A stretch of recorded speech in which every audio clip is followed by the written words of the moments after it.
De Don Charles Poulet, Histoire de l'Église, l'Antiquité, chapitre 3, les lettres chrétiennes.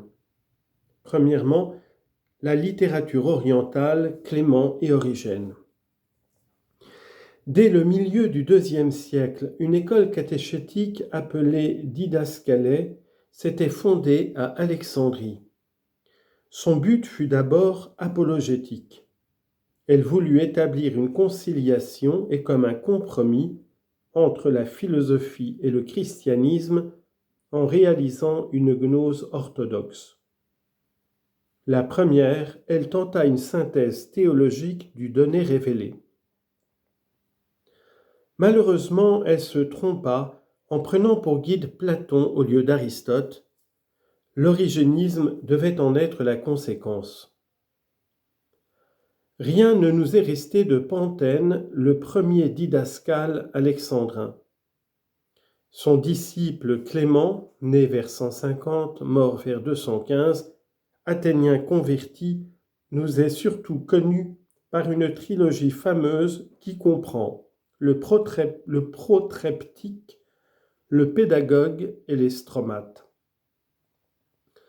Dans le protreptique ou exhortation au grec, Clément montre la supériorité du christianisme sur tous les systèmes philosophiques.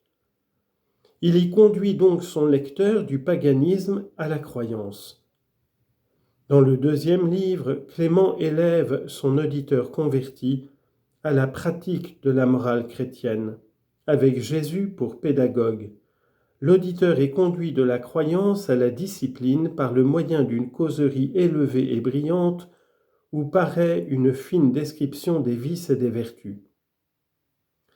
Dans les stromates, en grec, tapisserie, autrement dit pensée mêlée, on enseigne enfin aux fidèles l'intelligence de la gnose.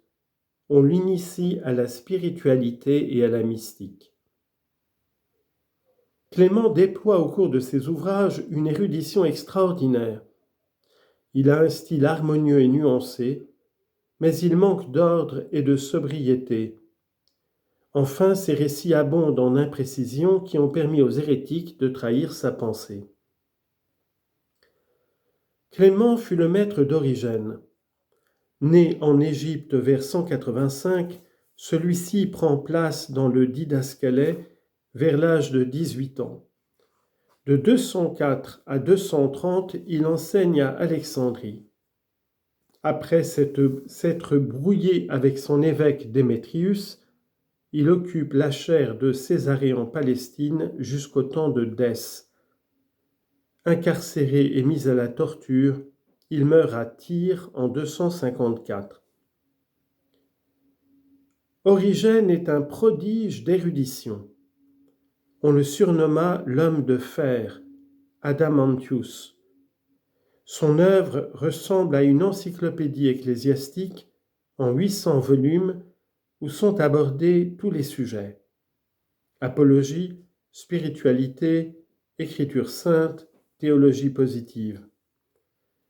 On peut cependant lui trouver une note caractéristique. Avant tout, il est un commentateur de la Sainte Écriture, ou plus largement, un théologien bibliste qui n'a formulé presque toute sa théologie qu'à l'occasion de ses commentaires sur l'Écriture. Dans ses Hexaplès ou Bible sextuple, Origène fit un immense effort de critique. Le texte de l'Ancien Testament y était disposé en 6 colonnes parallèles, selon des versions différentes, ce qui favorisait l'étude comparative. Saint Jérôme, trouvant les Hexaplès dans la bibliothèque de Césarée, s'en servira comme base de ses travaux. Mais Origène ne se contente pas de la critique externe. Il aborde l'explication textuelle dans ses commentaires et dans ses scolies, courtes gloses des passages difficiles. Malheureusement, il développe à outrance des sens allégoriques parfois arbitraires et partant dangereux. Il affirme par exemple que l'Éden, qui n'a jamais existé, est une simple image du ciel. L'école d'Antioche réagira contre ce subjectivisme exégétique. Origène eut aussi le tort d'appuyer ses considérations théologiques sur une philosophie de Platon trop peu expurgée.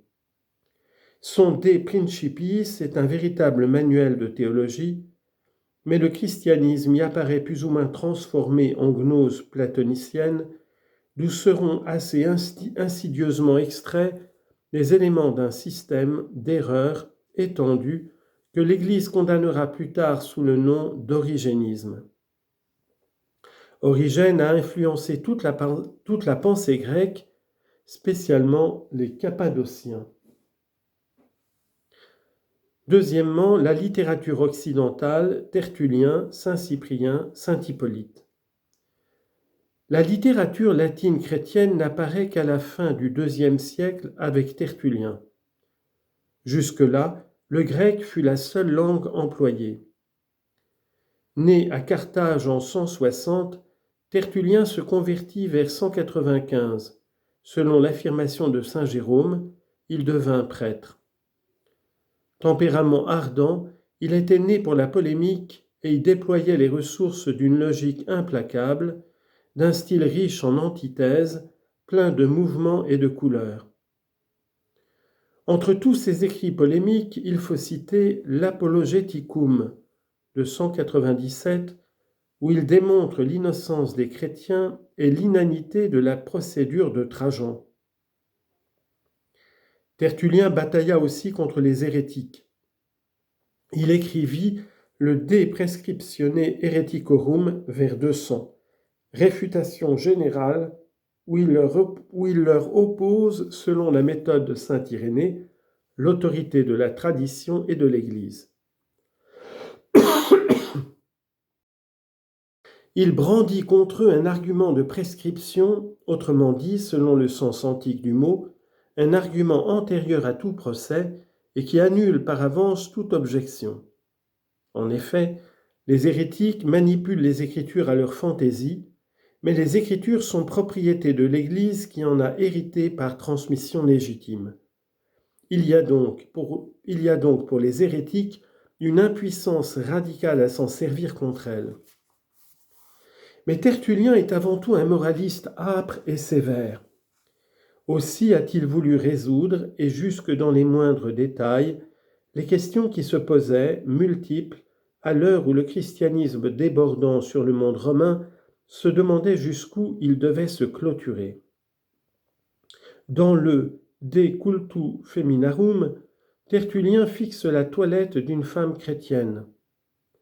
Le De Spectaculis et le De Idololatria sont des livres de prohibition. Interdiction d'aller au théâtre, interdiction de prendre part à toute cérémonie issue du paganisme, d'accepter aucune charge publique, etc. Inexorable, intransigeant, Tertullien fut séduit par le montanisme et dès lors sa rigidité se transforma en puritanisme. Les principales questions qu'il aborda alors furent la fuite pendant la persécution, les secondes noces, les jeûnes, la pénitence. Tertullien avait déclaré jadis que la fuite était parfois permise. Aujourd'hui, il la condamne absolument, dans le De Fuga de 213. Autrefois, il avait simplement donné le conseil aux veuves de ne pas se remarier, dans son livre Ad Uxorem. Maintenant, il le leur interdit sous peine d'adultère, dans son ouvrage De Monogamia. Autrefois, il avait conseillé le jeûne. Maintenant, il en précise la pratique avec dureté, dans son ouvrage De Iejunio. Autrefois, dans le De Penitentia, il avait consenti à ce que le baptisé tombé dans une faute grave fût gracié. Maintenant, il ne l'admet plus, dans son ouvrage De Pudicitia de 217. Par ailleurs, il s'évertua à montrer que la théorie nouvelle sur le Paraclet était en germe dans les Écritures, et déclara qu'il fallait donner le pas au spirituel de la nouvelle prophétie sur l'ordre ecclésiastique. À l'intérieur même du montanisme, il fonda une secte, les tertullianistes. il nous demeure pourtant le plus précieux témoin de l'ancienne tradition. Le monde chrétien de son temps, ses rapports avec le paganisme, sa vie publique et sa vie privée, sa théologie et sa discipline, c'est par lui surtout que nous les connaissons.